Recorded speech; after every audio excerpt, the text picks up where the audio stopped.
vegetable. So yan po, nagsipat nyo rin po. Ayan. Nag-save na rin po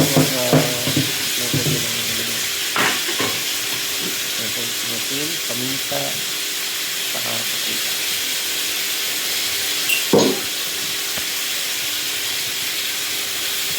Ibisa lang ulit natin i-save pa lang natin yung pork.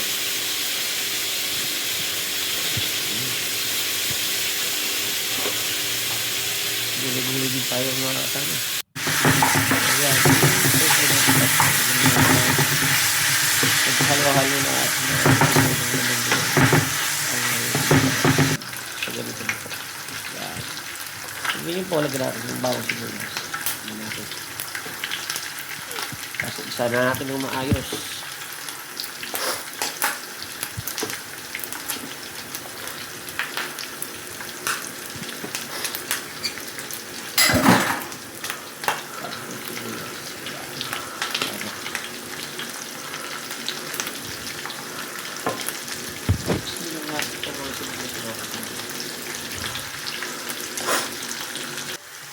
Sukay lang natin.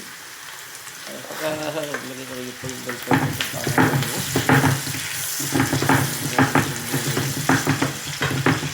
mas kaya rin na maayos siya nakakama. Ikakabit natin yun. Kapag gawin ito bakit kung nabibili tayo sa market sa labas kaya nakakat na ho. Nabibili tayo. Isa lang natin sa tip lang natin yung